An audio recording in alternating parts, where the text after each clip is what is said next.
मूर्ति तपोनिष्ठ पंडित श्री राम शर्मा आचार्य वाङ्मय रामायण की प्रगतिशील प्रेरणाएं। आइए पढ़ते हैं, सुनते हैं और समझने का प्रयास करते हैं। गायत्री मंत्र साथ साथ। ओम भूर्भुवः स्वाहा तत्सवितुर्वरेण्यं भर्गो देवस्य धीमहि धियो यो नः प्रचोदयात्। त्वदीयम्बस्तु गोविन्द तुभ्यमेव समर्पये, तुभ्यमेव समर्पये। समाज प्रकरण नागरिक कर्तव्यों का पालन। मर्यादा पुरुषोत्तम श्री राम भक्तिगत रूप से तो आदर्श हैं ही, राम राज्य भी श्रेष्ठतम समाज व्यवस्था का पर्यायवाची बन गया है। समाज व्यवस्था निश्चित रूप से नागरिकों द्वारा ही बनती बिगड़ती है। सामाजिक दृष्टिकोण का अभाव हो तो व्यक्तिगत रूप से अच्छे व्यक्ति भी सामाजिक दृष्टि से अप्रमाणित सिद्ध हो जाते हैं। रामचंद्र और उसके पूर्व दशरथ जी के राज्य में भी नागरिकों के सामाजिक दृष्टिकोण के विकास पर ध्यान दिया जाता था। फलस्वरूप वे अपने नागरिक कर्तव्यों के प्रति जागरूक थे, सभी सद्गुणी थे। कामी वा न कदर्यो वा नृशंसः पुरुषः क्वचित् द्रष्टुं शक्यमयोध्यायां नाविद्वान् च नास्तिकः। श्रीरामचन्द्र कृपालु भगवन् हरन् भवभयदारुणम्, हरन् भवभयदारुणम्।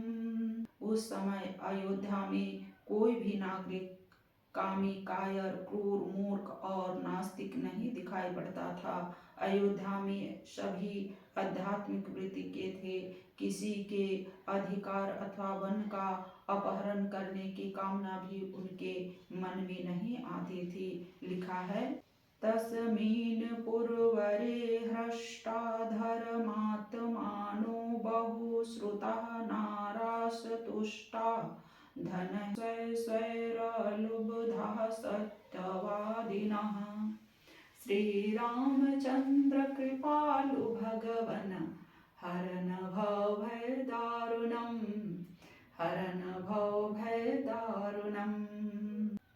उस पुरी के सभी निवासी संतुष्ट, धर्मात्मा, अनुभवी, अपने धन से ही संतुष्ट, निर्लोभी तथा सत्य आचरण करने वाले थे। आध्यात्मिक प्रवृत्ति होने का यह अर्थ नहीं कि मनुष्य सांसारिक एवं शारीरिक दृष्टि से दीनहीन हो।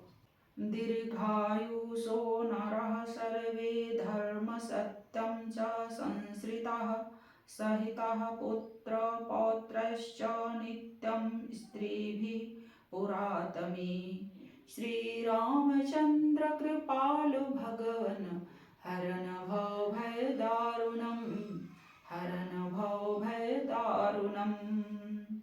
अयोध्या के सभी नागरिक दीर्घायु, धर्म और सत्य के स्थित तथा स्त्री, पुत्र, पौत्र सहित सुखपूर्वक उस उत्तमपुर में रहते थे। हमारे समाज में पनपने वाली बुराइयों की रोकथाम भी हमारा नागरिक कर्तव्य है। यदि हम इसका प्रतिकार नहीं करते तो छोटी सी बुराई बढ़कर सारे समाज को नष्ट कर देगी। हर नागरिक इस दिशा में सावधान रहे, यह प्रयास किया जाता था। श्री राम स्वयं नागरिकों से कहते हैं, एको हि कुरुते पापम काल पाशवशं गतः नीचेनात्मापचारेण कुलं तेन विनश्यति। श्रीरामचन्द्र कृपालु भगवन् हरन् भवभयदारुणम्, हरन् भवभयदारुणम्। देखो, मृत्यु के पास में फंस एक जीव पाप करता है, किंतु उस एक नीच के अपराध से उसके सारे कुल का नाश होता है। इसी बात को समझाते हुए माल्यवान ने रावण से कहा, अकुर्वन्तोऽपि पापनिसूचयः पाप संश्रयात् पर पापैर्विनश्यन्ति मत्स्यानागहृदे यथा। श्री रामचंद्र कृपालु भगवन हरन भव भय दारुणम, हरन भव भय दारुणम।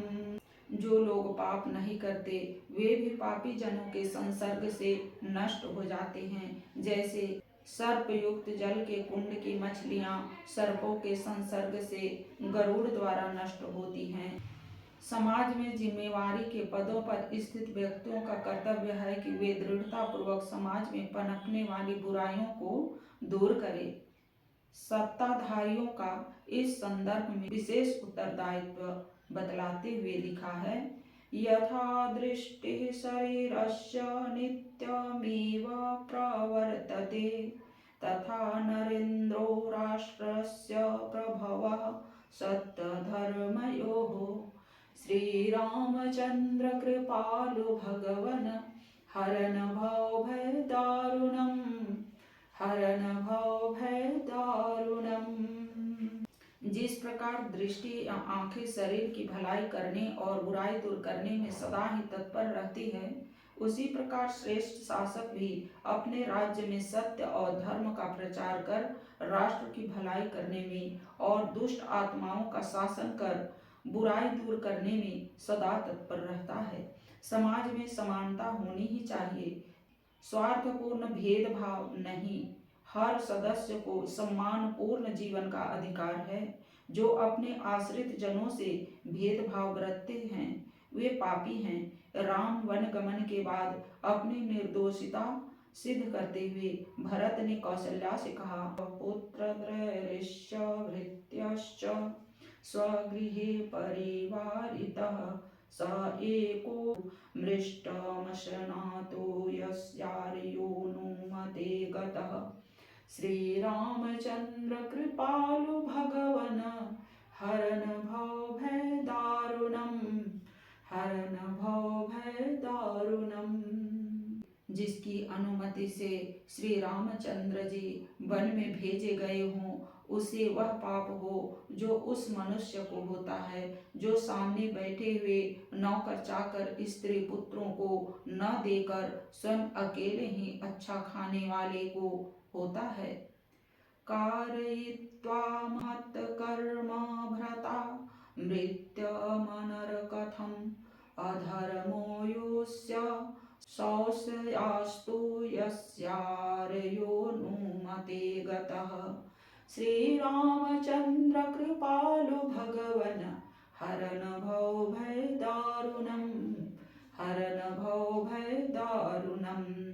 अर्थात श्री रामचंद्र जी जिसकी अनुमति से वन भेजे गए हों उसे वह पाप लगे जो बड़ा काम करा लेने पर भी नौकर का वेतन न देने के कारण मालिक को होता है। स्वयं राम सदैव इस बात का ध्यान रखते थे कि कहीं भी भेदभाव की नीति न बरती जाए। रावण वध के बाद जब सीता राम के पास आ रही थी, वानर उन्हें देखने दौड़े। विभीषण के सेवकों ने वानरों को रोका। तब राम ने विभीषण से कहा, किमर्थमामनादृत्य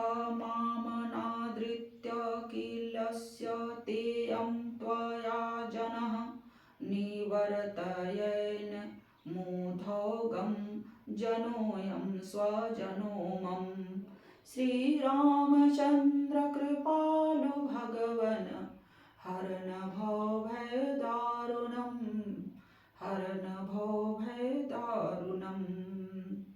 तुम मेरा अनादर कर बिना मेरी आज्ञा पाए मेरे जनों को क्यों सता रहे हो? अपने लोगों को मना कर दो कि वे लोग इन लोगों को न सतावें, क्योंकि ये सब तो मेरे स्वजन ही हैं, अर्थात ये सब तो मेरे घर के लोगों जैसे हैं। राम की सबसे प्रति यही एकात्मता ही उनकी श्रेष्ठता का कारण थी। समाज में हर व्यक्ति अपने अपने कर्तव्य के प्रति सतर्क थे, तभी आदर्श समाज की रचना संभव हुई थी। श्री रामचंद्र कृपालु भगवन हरन भव भय दारुणम, हरन भव भय दारुणम। आज की वीडियो में इतना ही। लाइक, सब्सक्राइब और शेयर करें। धन्यवाद। ओम।